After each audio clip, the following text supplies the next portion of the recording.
and authenticity. Authenticity. Yes, and for me, whatever we do or say, we have to be who we are, as you said. You have to, and that's you're absolutely correct. That's where you know who you are. Knowing who you are is what is going to create your authenticity, and being comfortable with who you are, and having that strength to say, you know, this is who I am. I know who I am, and these are my boundaries. This is what these are my strengths and weaknesses. So when you're not, this is when it comes to relationships. You know, you can be fake. But people will see through that. People will see through the lack of authenticity. So if you want to build relationships, be yourself. That's going to be everybody's heard of the law of attraction. You're going to be, how do I put this? Some of the people who are out there, you know, you see some of these celebrities, they're not physically attractive, some of them, but they have charisma. Why are they attracted to them? Because they got great charisma. And so being authentic, being charismatic, being who you are is going to attract people towards you, draw people towards you. But not being yourself is probably going to be seen right through, and it's probably not going to work. So being comfortable in your own skin and being who you are, who your background is, that's what's going to take you a long way. So this is where you integrate the integrative decision making, knowing what your physical attributes are, your strengths and weaknesses, knowing where your intellectual capabilities are. So these are all things that all work together. See, these are the connections I try to lay out.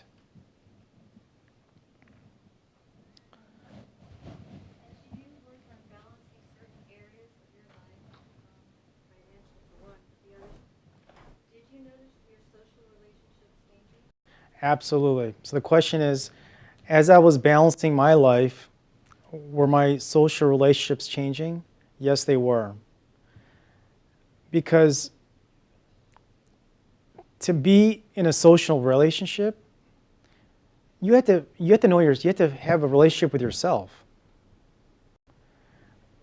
What's your relationship with yourself? What's your self-esteem? How do you feel about yourself? If you don't feel good about yourself, how is the next guy going to feel good about you if you don't feel good about yourself? You have to feel good about yourself. And that's where that improvement occurred when I was feeling good about myself, when I made those changes. And so people sort of saw that confidence came back. And it drew people, the law of attraction. You know, so making those changes in my life helped me in my relationships, absolutely.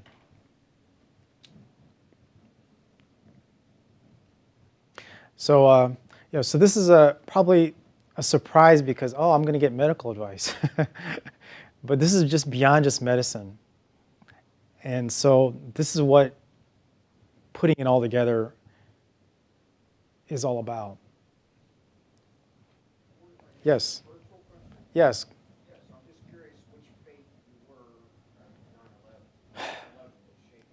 Yeah.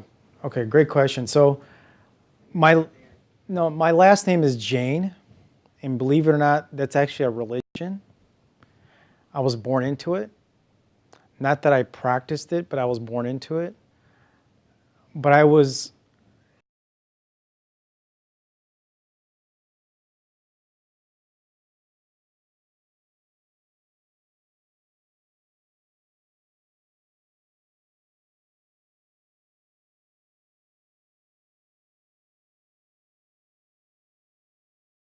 and I was like, what? And so all of a sudden I saw a different world of religion. And so it took time for me to assimilate that because I was raised in the Midwest. Almost in the place where I was is like the Deep South. It's like 99% Christian. I was maybe the one or two Indian guys in my Catholic school. So getting exposed to the rest of the world was a big change for me. It took a lot of open-mindedness. You know, when I saw someone with a scarf, I didn't know what that meant. The hijab, and I didn't know what I would call him a beanie when, you know, in the Jewish community. But so I didn't know that. I didn't know any of that. So it took an open mind to understand that. So I hope that answered your question. Yeah. So, but I have a pretty good feel for, you know, doing the Bible study and reading. And then, I mean, you get confused. There's a King James Bible, there's a Bible here, and it's like, well, how many different versions are there? And so it's good because you always have a good discussion, but I always respected. That's the key. Everybody's going to have their own philosophy, but give them respect. I gave a little analogy in the book. You know, if everybody wore the same outfit, if you're going to a party, everybody wore the same outfit, you'd feel funny. If everybody wore the same blue tie or the blue dress and you're going to the party, you're like, okay, everybody's the same here. What's going on? And I think that difference is what makes this world so rich. What unfortunately happens is when people, and it's only a small percentage, very small percentage where people take it to extreme. And that's not just one religion, it's every religion. There's extremists. But by and large, yeah, go ahead. The reason I asked was just because I thought perhaps you were Sikh. No. It's a shame for many of the people in America how the ignorance that they display because the Sikhs if they were not of the world, would wear a turban. People associated that with Yeah.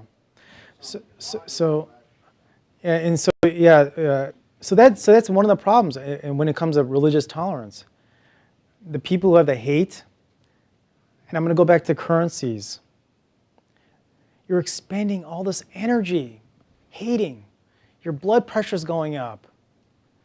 You're beat red. You're like, I hate this guy. You know what? Who's a loser? The guy who's hating because their blood pressure's going up. Who's going to die first? Think about it. They're wasting all their personal energy hating somebody. They're sweating it away, heart rate's going up, blood pressure's going up. They're reducing their own lifespan. For what? That doesn't make sense. That's the whole idea. Why are you wasting this energy, this currency, for no reason? And then the guy who's there is like, see, you're the one who's losing out. You're the one who's killing yourself. You're the one who's hating and you're killing yourself, destructing yourself.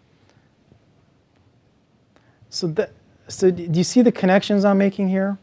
How it's ironic that some things like this happen? They're wasting energy. Wasting it, why be jealous? You get all worked up for anything. You know, it's a waste of energy. Focus on yourself. Make yourself better. It's a lot of wasted energy out there. So that's the point I want to make. I actually made in the book is that, listen, a lot of wasted energy out there. Just focus on yourself and everything will be fine. What the next guy does, that's fine. So one of the analogies I throw in there, why don't they make a heavenly cup?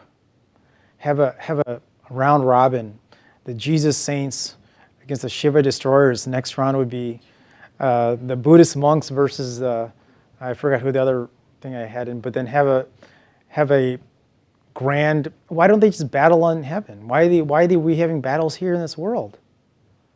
Isn't that strange? Are we like a chessboard that they're all making fun of us and like, okay, here, let me jump here. I never figured that out. I think it's all self-created, wasted energy. We got one life, we got to enjoy it. So this is the big picture. That's what this book is about. Medical part, taking care of your health, the mental, the spiritual. Get that big picture down, and I think you guys will do well. And I think that's the whole idea is get the big picture because we get so caught up in these little things and we lose the big picture. Anything else? Anybody else? What is the 360? Well, that 360 is the whole assets, all parts of life. So this book is a book of life. I mean, you don't get too many books where you can talk about personal finance and how to save money, and then all of a sudden you flip a chapter and all of a sudden Jesus is there. Okay, fine. And then you flip another chapter and you hear about what vitamins to take.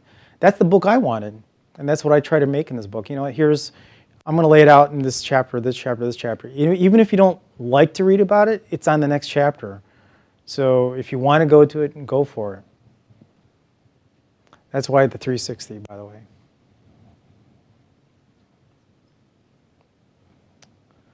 All right. Anybody else? Any questions? All right. I think we had a great evening. I'm glad you guys all could make it. I had to thank the weather for today, and hope you guys all make it safe back home, wherever that is. Okay, thank you.